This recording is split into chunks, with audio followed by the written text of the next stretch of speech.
Voltei de férias e, ao chegar em casa, encontrei um recado do meu marido e da minha sogra, dizendo que a avó dele agora era problema meu e que eu deveria cuidar dela sem encher. Fui até o quarto dos fundos e a encontrei deitada, pálida, quase sem vida. Ela segurou minha mão com força e sussurrou algo que mudaria tudo. "Preciso te contar a verdade sobre quem eu sou", ela disse. E o que ouvi daquela mulher virou minha vida de cabeça para baixo de uma forma que eu jamais imaginaria. Porque aquela senhora que meu marido e minha sogra tratavam como um estorvo, como um fardo descartável, guardava segredos que fariam toda aquela família cair de joelhos implorando perdão. Mas naquele momento eu ainda não sabia de nada. Só sentia a raiva crescendo dentro de mim. Raiva por ter sido deixada sozinha com aquela responsabilidade. Raiva por ter sido tratada como empregada na minha própria casa. Raiva por ter dedicado anos da minha vida a uma família que não tinha o mínimo de respeito por mim.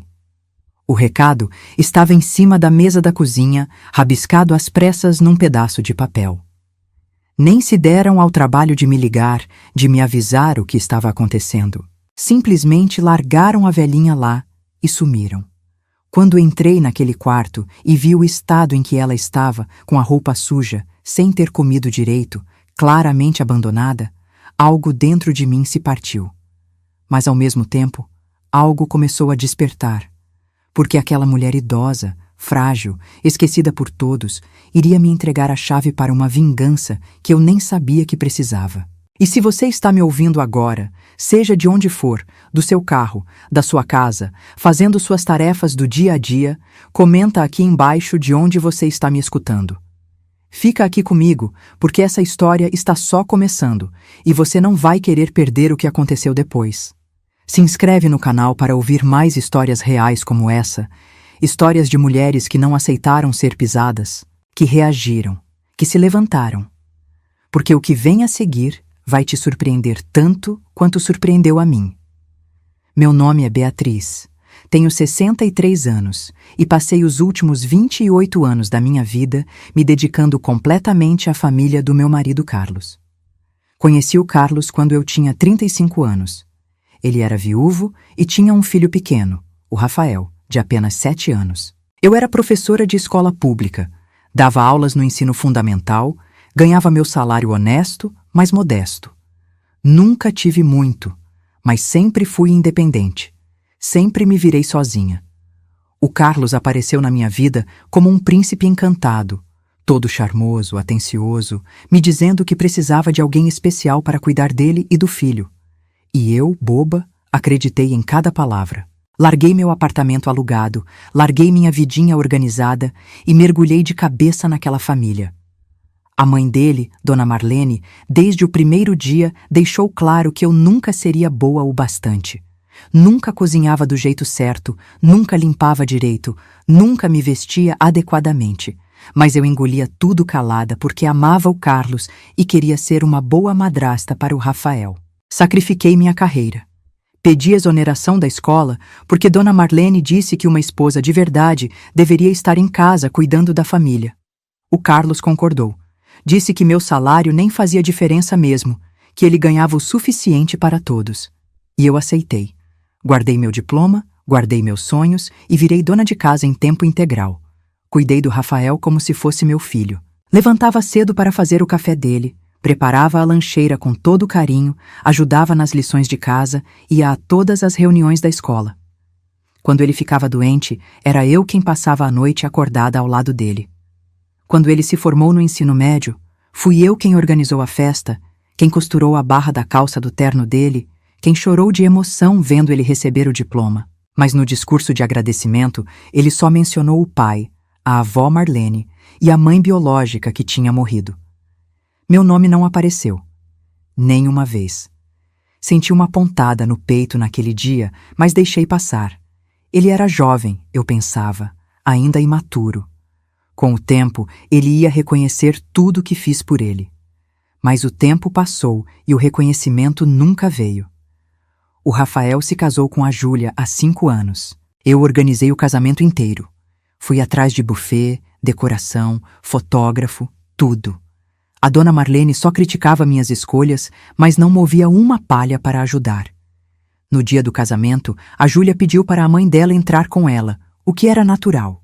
Mas na hora dos agradecimentos, novamente, meu nome foi esquecido. E quando nasceu o primeiro neto, a pequena Laura, fui eu quem ficava com a criança para o casal poder sair. Fui eu quem trocava fraldas, quem levantava de madrugada quando a Júlia estava cansada. Mas se você perguntar para qualquer um deles quem mais ajudou, vão dizer que foi a dona Marlene, que só aparecia para tirar fotos e postar nas redes sociais, se fazendo de avó dedicada. Durante todos esses anos trabalhei de graça naquela casa. Cozinhava, limpava, lavava, passava. Cuidava do jardim, organizava as contas, fazia compras.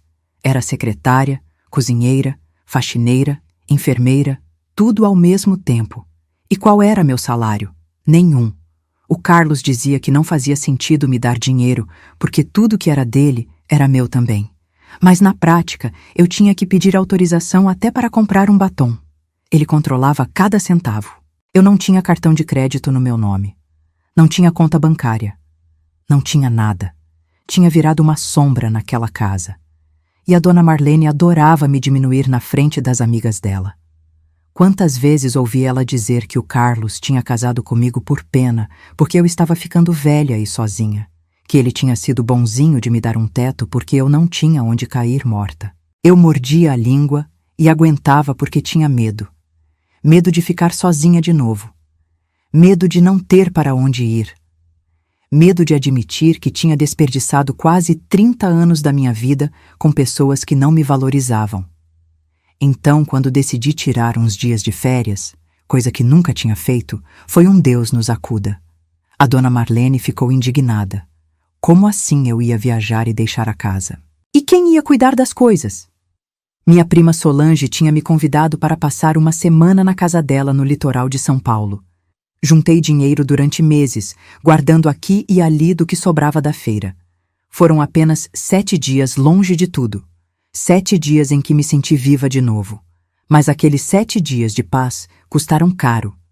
Porque quando voltei para casa, numa tarde de domingo, a casa estava vazia e aquele bilhete maldito estava me esperando.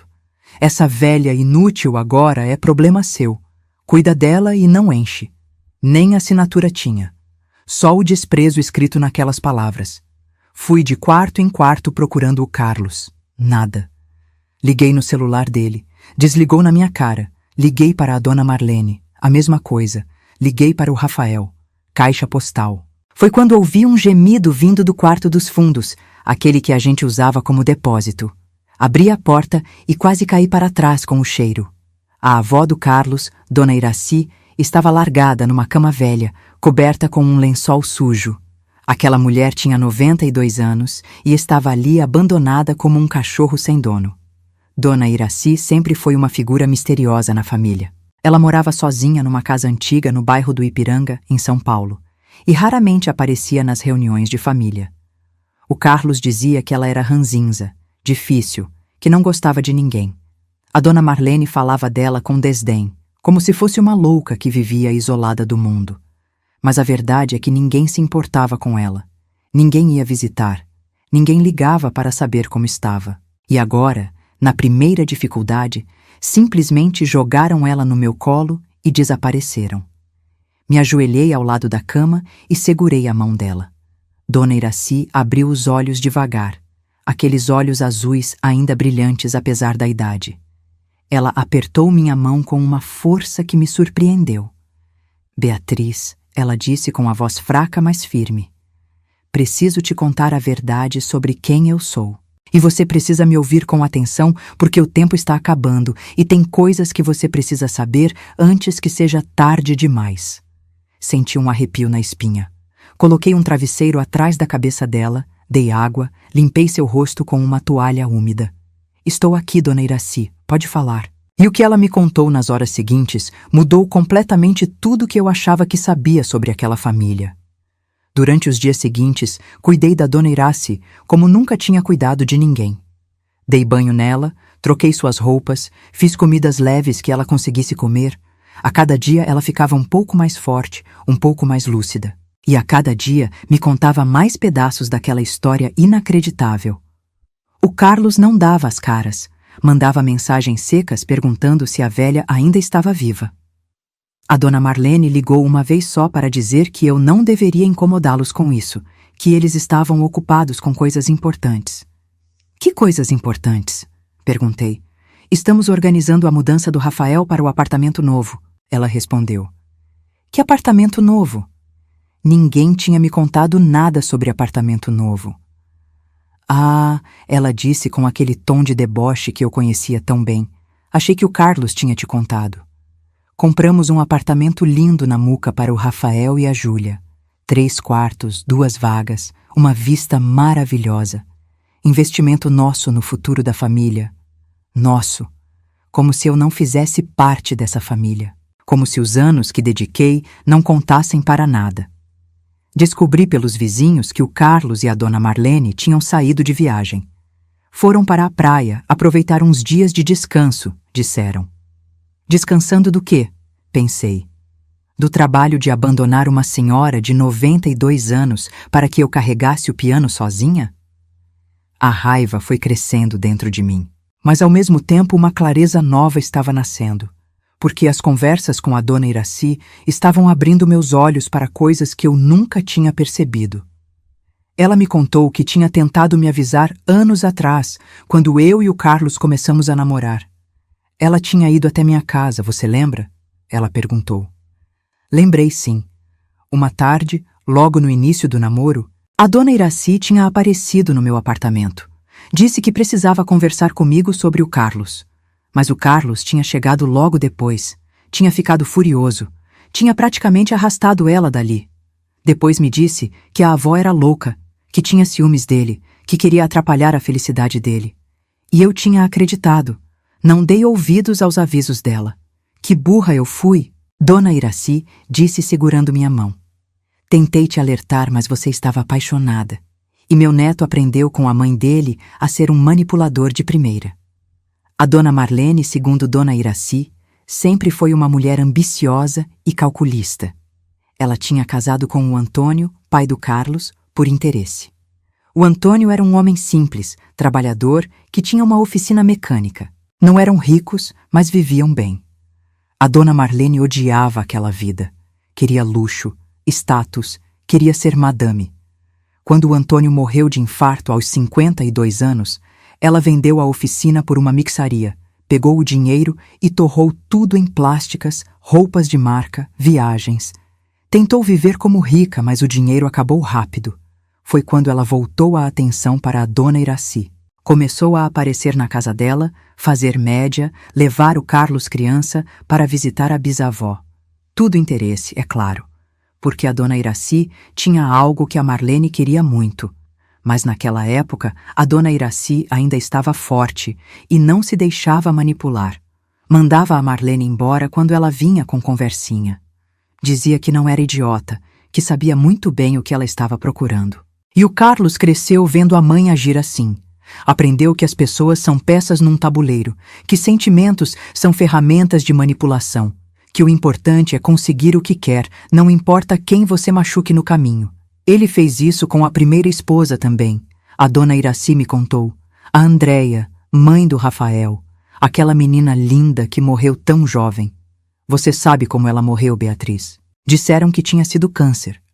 Câncer, sim, ela confirmou. Mas sabe por que o câncer avançou tanto? Porque o Carlos não levava ela no médico. Dizia que ela estava inventando doença, que era frescura, que ela queria chamar atenção. Quando finalmente descobriram, já estava espalhado. A menina morreu 6 meses depois do diagnóstico. Senti meu estômago embrulhar. E o pior, continuou a dona Iraci, é que ele já estava de olho em outra antes mesmo dela morrer. Estava procurando a próxima. Alguém que fosse cuidar dele e do menino de graça. Alguém que fosse desesperada o suficiente para aceitar as condições dele. Alguém como você. As palavras doeram. Doeram porque eram verdade. Eu tinha sido desesperada. Tinha 35 anos, solteira, sem filhos, começando a achar que ia ficar sozinha para sempre. Quando o Carlos apareceu com aquele papo de precisar de alguém especial, de ter se apaixonado por mim, de querer construir uma família comigo, eu comprei a história toda. Fui a boba perfeita. A dona Iraci me fez um pedido naqueles dias. Beatriz, você precisa ir até minha casa. Na gaveta da escrivaninha do meu quarto tem um envelope pardo. Traz ele aqui para mim. É importante. Mas e se o Carlos descobrir? Perguntei. Ele não vai descobrir nada, ela respondeu. Ele nem sabe onde fica a chave da minha casa. Pensa que eu sou só uma velha boba que ele pode manipular quando quiser. Mas eu sempre fui mais esperta do que essa família inteira junta. Fui até a casa da dona Iraci numa terça-feira de manhã. A casa era enorme. Um sobrado antigo com jardim na frente, no meio de um terreno que devia valer uma fortuna. Aquele bairro tinha se valorizado muito nos últimos anos. Entrei com a chave que ela me deu e me senti numa viagem no tempo. Móveis antigos, quadros nas paredes, uma cristaleira cheia de porcelanas. Tudo muito bem conservado apesar dos anos. Subi as escadas de madeira que rangiam a cada passo. Encontrei o quarto dela, a escrivaninha, a gaveta. E lá estava o envelope. Voltei para casa com o coração batendo acelerado. Sentia que estava carregando algo importante, algo perigoso. E estava certa. Quando entreguei o envelope para a dona Iraci, ela abriu com mãos trêmulas e tirou de dentro vários documentos. Beatriz, senta aqui do meu lado que preciso te explicar uma coisa. Você acha que eu sou só uma velhinha abandonada que virou um peso para a família. Mas a verdade é que eu sou a pessoa mais rica dessa família toda. Aquela casa que você acabou de visitar está no meu nome. O terreno vale mais de 3 milhões de reais. Além disso, tenho 2 outras propriedades alugadas na Zona Sul que me dão uma renda mensal de 12 mil reais. Tenho investimentos, tenho poupança, tenho ações de empresas. Juntei tudo isso durante uma vida inteira de trabalho e sacrifício. Fiquei de boca aberta.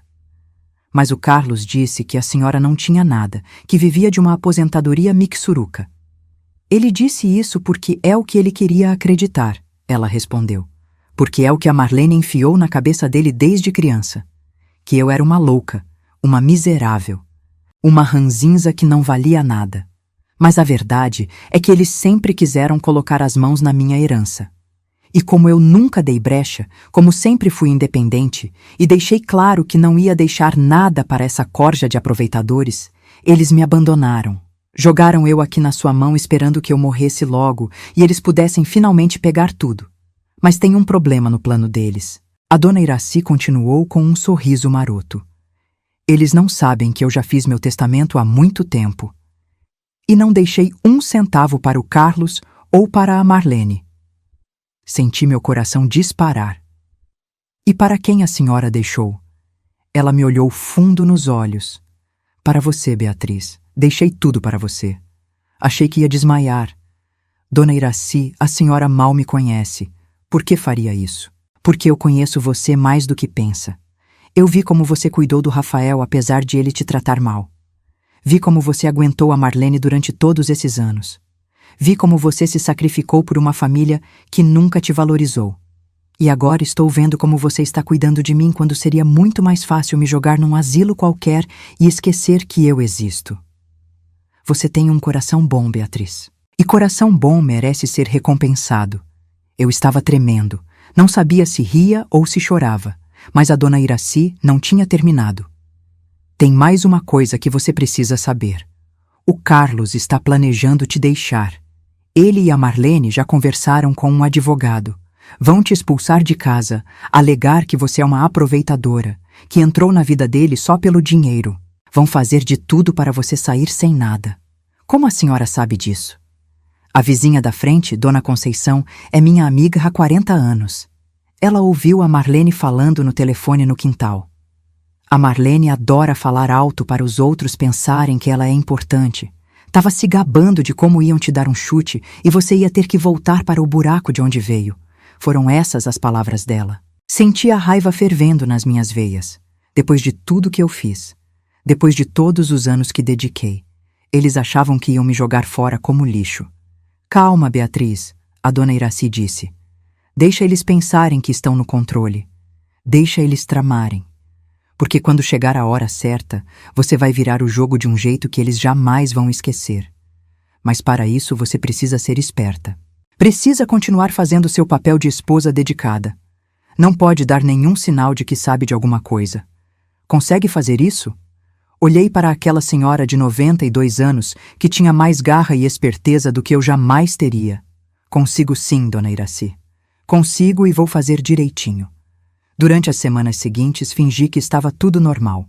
Quando o Carlos finalmente voltou de viagem, atuei como a esposa submissa de sempre. Ele mal olhou para mim.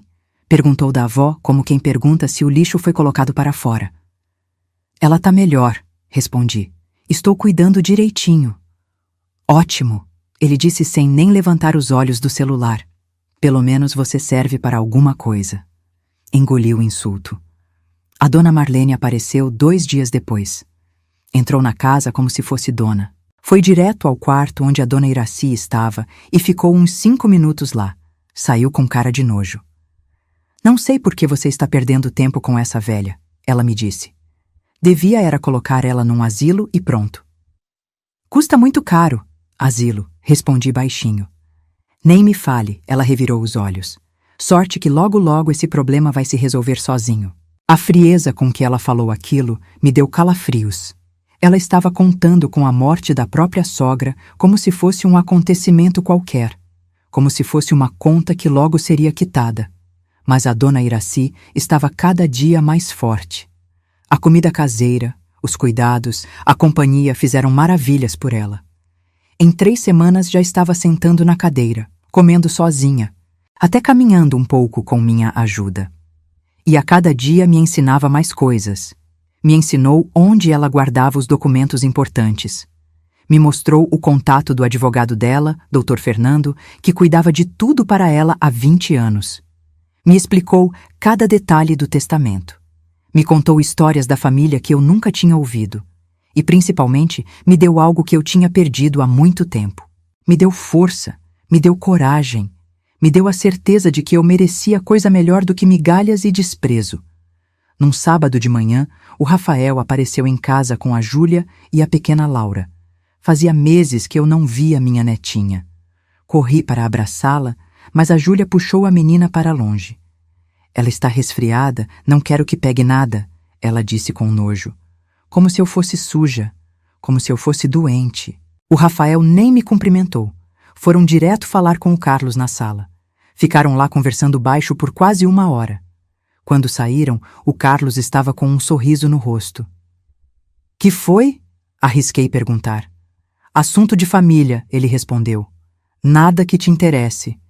Mas eu tinha aprendido com a dona Iraci a ficar esperta. Quando eles saíram, fui até a sala e vi que o Carlos tinha deixado uns papéis em cima da mesinha de centro. Eram documentos de uma imobiliária. Um contrato de venda. Eles estavam vendendo a casa. A nossa casa. A casa onde eu morava há 28 anos.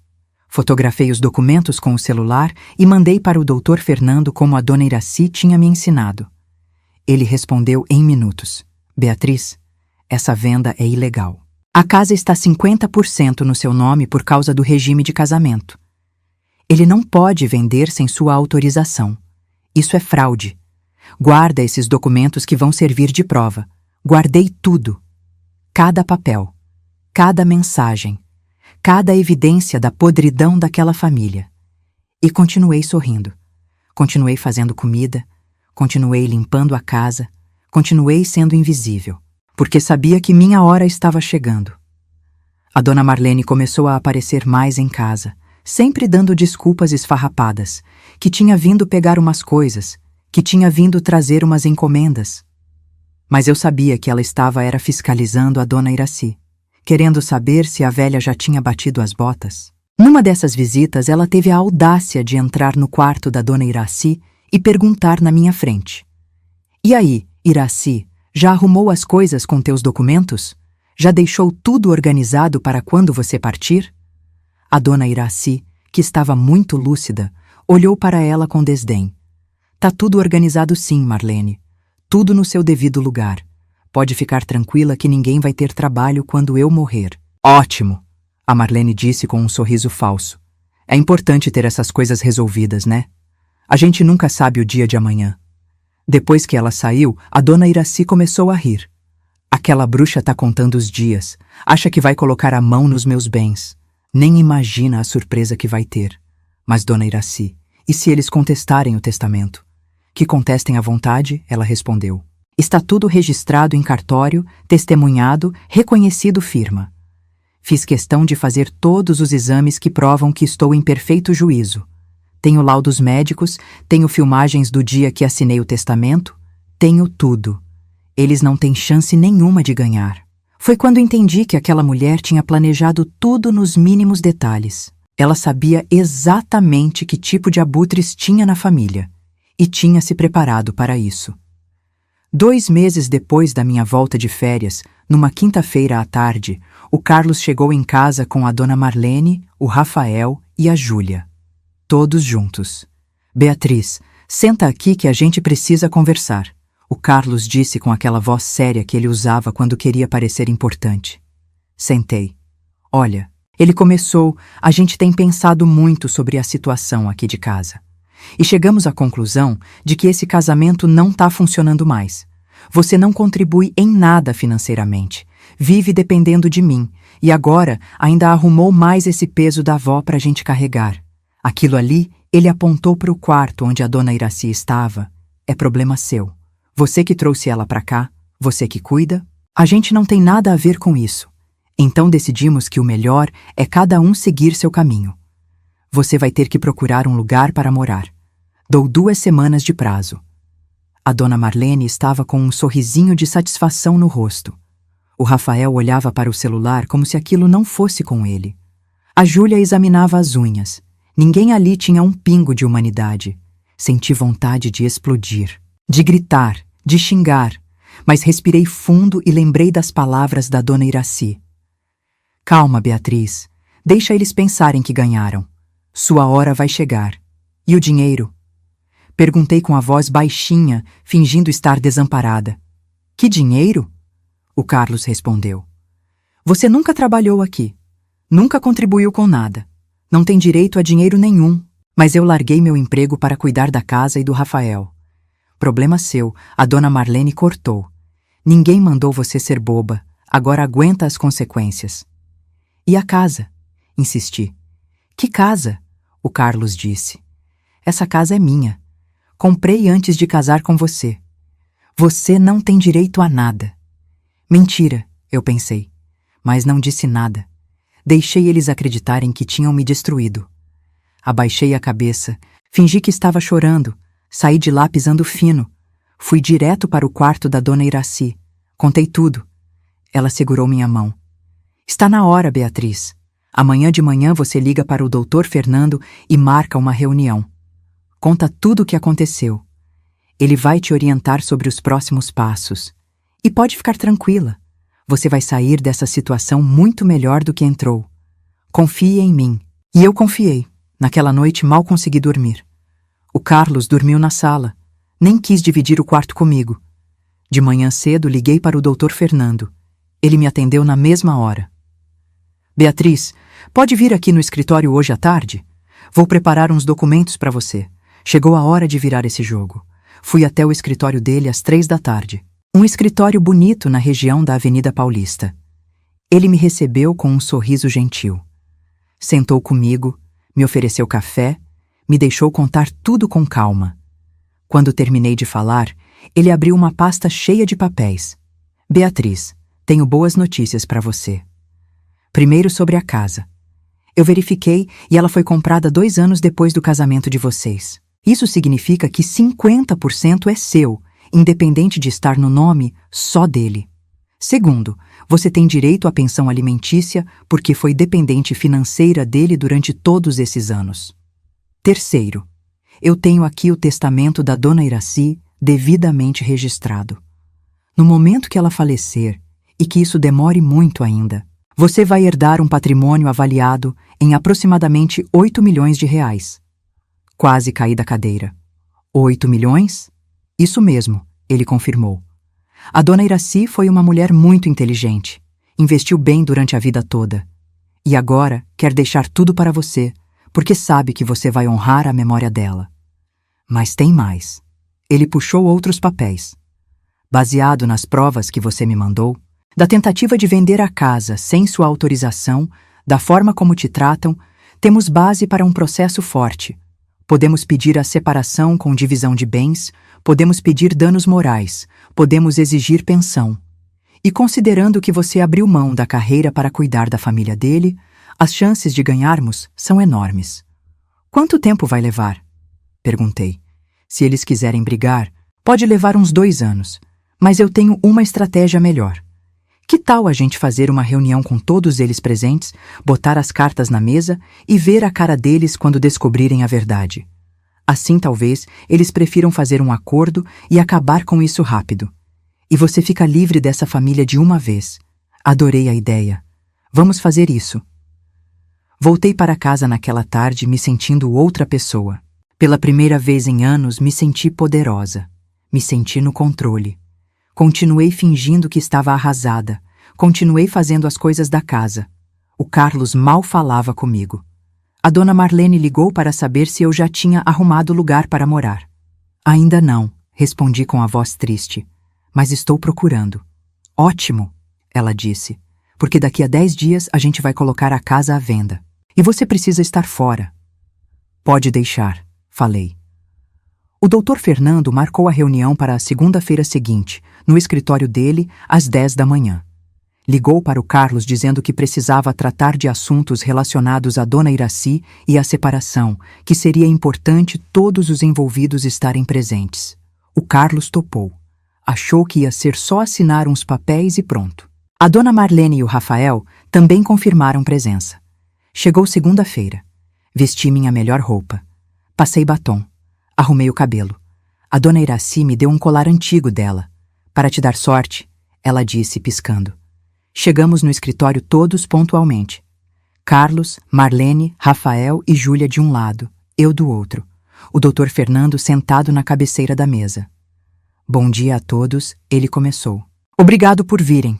Vamos direto ao assunto para não tomar muito tempo de vocês. A Beatriz me procurou porque vocês comunicaram que querem a separação. Isso está correto? O Carlos confirmou com a cabeça. Perfeito. Então vamos falar sobre divisão de bens. A casa onde vocês moram foi adquirida durante o casamento, o que significa que 50% pertence a Beatriz. O Carlos ficou vermelho. Isso é mentira. Essa casa é minha. Tenho o documento que prova, o Dr. Fernando disse calmamente, empurrando uma pasta para o lado dele. A casa foi comprada em 2009. Vocês casaram em 2007, portanto é bem comum do casal. Além disso, ele continuou antes que o Carlos pudesse contestar. Tem a questão da pensão alimentícia. A Beatriz abriu mão da carreira profissional para se dedicar exclusivamente à família. Isso lhe dá direito a uma compensação financeira. Calculamos em cerca de R$ 5.000 mensais. A dona Marlene quase teve um treco. R$ 5.000? Isso é um absurdo. Nada de absurdo, o Dr. Fernando respondeu. Considerando os anos de serviço, é até pouco. Mas tem mais. Ele tirou outro documento da pasta. A tentativa de venda da casa sem autorização da Beatriz configura fraude. Isso pode dar cadeia, seu Carlos, sem falar que abre precedente para a gente pedir danos morais. Quanto você acha que vale 28 anos de humilhação, desrespeito e abuso psicológico? O Carlos estava branco. A Marlene tentou falar, mas não saiu som. O Rafael olhava para o pai sem entender nada. E agora vem a melhor parte, o Dr. Fernando disse com um sorriso. Vamos falar da dona Iracy. Ah, aquela velha, a Marlene conseguiu dizer. Que tem ela? Tem que ela fez um testamento, ele respondeu. E deixou todos os bens dela para a Beatriz. Silêncio total na sala. O quê? O Carlos finalmente conseguiu falar. Isso mesmo que você ouviu. A casa do Ipiranga, os imóveis alugados, os investimentos, tudo, avaliado em aproximadamente R$ 8 milhões. Vai tudo para a Beatriz quando a dona Iracy falecer. A dona Marlene levantou da cadeira. Isso é mentira. A velha não tem isso tudo. Tem sim, O Dr. Fernando mostrou os documentos. Tudo declarado, tudo registrado. E o testamento foi feito há 5 anos, quando ela estava em perfeita saúde mental. Tem laudo médico, tem testemunhas, tem filmagem. Podem contestar se quiserem, mas vão perder tempo e dinheiro à toa. Isso não pode acontecer. O Carlos estava em pânico. Ela é minha avó. Eu sou o único parente de sangue. É verdade, o advogado concordou. Mas ela escolheu deixar tudo para a Beatriz, porque a Beatriz é quem cuidou dela quando todos vocês a abandonaram, quando largaram ela num quarto imundo para morrer. Quando jogaram ela como se fosse lixo, a Beatriz salvou a vida dela. E a dona Iraci quis recompensar essa bondade. Vocês não têm base legal nenhuma para contestar. A sala estava num silêncio de funeral. Agora, o Dr. Fernando continuou. Vamos falar do que a Beatriz quer. Ela propõe o seguinte acordo. Você, Carlos, transfere 80% da casa para o nome dela. Paga uma indenização de R$200 mil pelos anos de trabalho não remunerado. E todos vocês assinam um termo se comprometendo a nunca mais procurar ela ou a dona Iraci. Em troca, ela desiste da pensão alimentícia e dos danos morais. Vocês têm 48 horas para decidir. Isso é um absurdo. A Marlene gritou. Isso é justiça. O advogado respondeu calmamente. E olha que estou sendo generoso, porque se formos para a briga judicial, vocês vão perder muito mais. Sem falar no escândalo. Imagina as manchetes. Família abandona idosa de 92 anos para morrer. Filho e neta tentam fraudar herança. Esposa é expulsa de casa depois de 28 anos de dedicação. Tenho contatos em vários jornais que adorariam essa história. A Júlia começou a chorar. O Rafael estava pálido. O Carlos parecia que ia ter um ataque cardíaco. 2 dias, o Dr. Fernando repetiu. Ou aceitam o acordo, ou a gente vai para a guerra. E garanto que vocês não vão gostar do resultado. A reunião acabou. Saímos de lá em silêncio. Quando entramos no carro, eu e a dona Iraci, que tinha insistido em ir junto apesar da idade, começamos a rir. Rir como eu não ria há anos. Viu a cara deles? Ela disse. Valia 8 milhões só para ver a Marlene quase tendo um treco. Valeu cada centavo, concordei. 2 dias depois, o Carlos ligou para o Dr. Fernando. Aceitavam o acordo. Queriam acabar com aquilo o mais rápido possível. Queriam evitar o escândalo. Na semana seguinte assinamos todos os papéis. A casa ficou 80% no meu nome. Os R$200 mil foram depositados na minha conta. E todos assinaram o termo de nunca mais me procurar. Quando saímos do cartório, o Carlos tentou falar comigo. Beatriz, eu. Não, cortei. Você já falou tudo o que tinha para falar quando me expulsou da minha própria casa. Agora é minha vez de falar. Você é um homem pequeno, mesquinho, aproveitador. Usou a minha bondade, a minha dedicação, o meu amor. Me transformou em empregada grátis durante anos. E quando achou que não precisava mais de mim, me jogou fora como lixo. Mas sabe de uma coisa?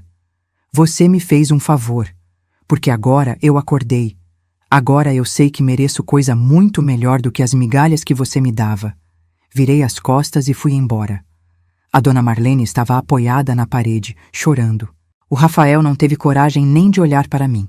A Júlia já tinha ido embora sozinha.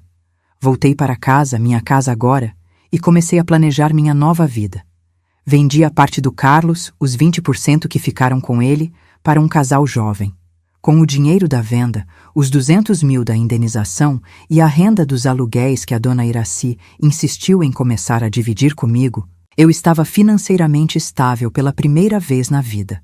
Reformei a casa inteira. Pintei as paredes de cores alegres, comprei móveis novos, transformei o quarto dos fundos, onde a dona Iraci tinha ficado, num quarto lindo e confortável para ela. Porque ela decidiu vender a casa do Ipiranga e vir morar comigo. 2 velhinhas dividindo uma casa, ela brincava. Mas éramos mais que isso. Éramos aliadas. Éramos amigas. Éramos família de verdade. Ela me ensinou tanto nos meses seguintes. Me ensinou a investir dinheiro. Me ensinou a valorizar meu tempo. Me ensinou que bondade não é sinônimo de fraqueza. que podemos ser gentis sem sermos trouxas, que perdoar não significa aceitar ser pisada. Voltei a estudar. Me matriculei num curso de pedagogia numa universidade particular. Aos 63 anos voltei a ser estudante. E adorava cada minuto. Fiz amizades novas, conheci mulheres incríveis que tinham histórias parecidas com a minha. Mulheres que tinham sido desvalorizadas, descartadas, humilhadas, e que estavam reconstruindo suas vidas com a cabeça erguida. A dona Iraci adorava quando eu chegava em casa cheia de histórias da faculdade. Me conta tudo, ela dizia. Sentávamos na varanda, tomávamos um chá e eu contava sobre as aulas, os professores, os trabalhos em grupo. Ela me incentivava sempre, dizia que eu tinha muito a oferecer ainda, que minha vida estava apenas começando. E ela tinha razão, porque aos poucos fui descobrindo quem eu realmente era, sem estar à sombra de ninguém. Descobri que gostava de pintar. Comecei a fazer aulas de aquarela. Descobri que gostava de caminhar de manhã cedo. Comecei a acordar às 6 e caminhar no parque perto de casa.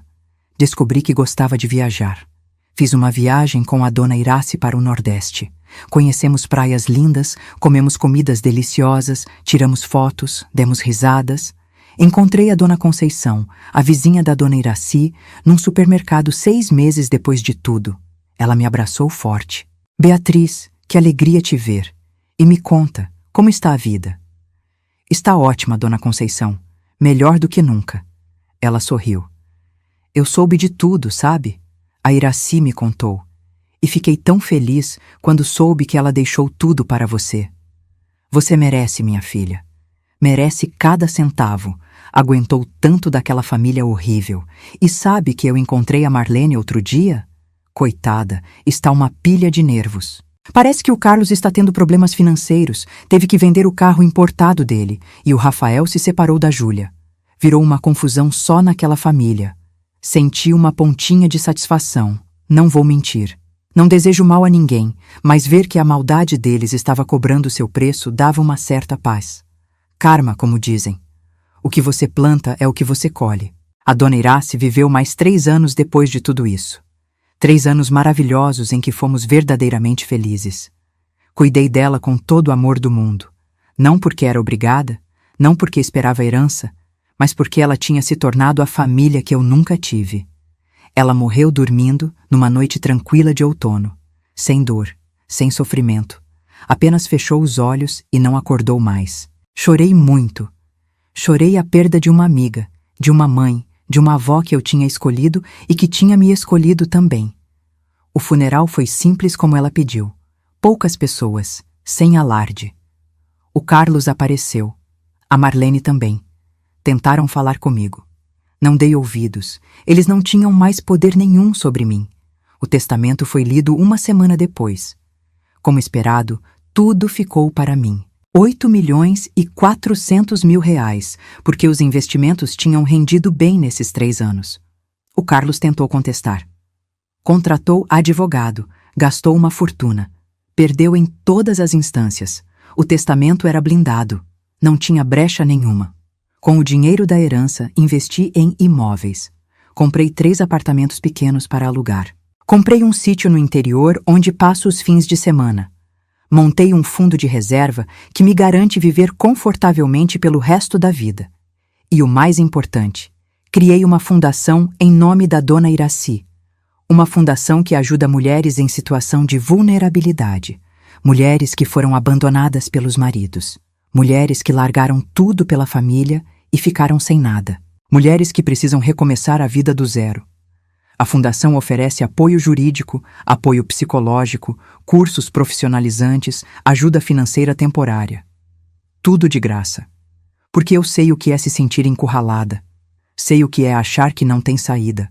Sei o que é acreditar que você não vale nada e quero que outras mulheres saibam que sempre há uma saída. Sempre há esperança. Sempre há uma chance de recomeçar. Hoje, aos 67 anos, posso dizer que sou feliz. Feliz de verdade. Terminei a faculdade de pedagogia. Dou aulas voluntárias numa escola comunitária. Pinto minhas aquarelas. Viajo quando dá vontade. Tenho amigas verdadeiras. Tenho uma vida que é realmente minha. Às vezes penso no Carlos e na Dona Marlene. Será que eles se arrependem? Será que perceberam o erro que cometeram? Não sei, e sinceramente não me importo mais. Eles escolheram o caminho deles, eu escolhi o meu. E meu caminho é muito, muito melhor. Tem dias que sinto falta da Dona Iraci. Sento na varanda do sítio, tomo meu chá, olho para o horizonte e converso com ela. Obrigada, eu digo. Obrigada por acreditar em mim quando eu não acreditava em mim mesma. Obrigada por me mostrar que eu valia muito mais do que eu pensava. Obrigada por me dar não só uma herança financeira, mas uma herança de força, de coragem, de amor próprio. E quase posso ouvir a risada dela no vento. Pode apostar que eu te vi desde o começo, Beatriz. Sempre soube que você era especial. Só estava esperando você descobrir isso também.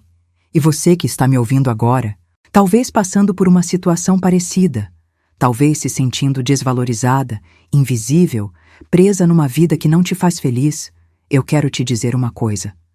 Você vale muito, muito mais do que te fazem acreditar. Não importa quantos anos você dedicou a pessoas que não te valorizam. Não importa quantos sacrifícios você fez. Não importa quantas vezes te disseram que você não é boa o suficiente. Nunca é tarde para recomeçar. Nunca é tarde para escolher você mesma. Nunca é tarde para exigir o respeito que você merece. Eu tinha 63 anos quando virei minha vida de cabeça para baixo. 63. E foram os melhores anos da minha vida. Então, não deixa ninguém te convencer de que você é velha demais, de que é tarde demais, de que você não tem mais chances. Porque enquanto você está viva, sempre há chances, sempre há esperança, sempre há a possibilidade de um recomeço. Basta você ter coragem de dar o primeiro passo, de dizer não, de impor limites, de escolher você mesma.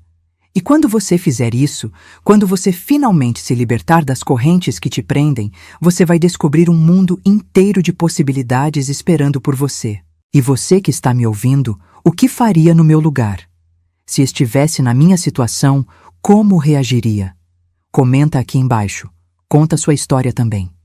Vamos criar uma rede de apoio, de força, de mulheres que se levantam e se ajudam. Porque juntas somos mais fortes.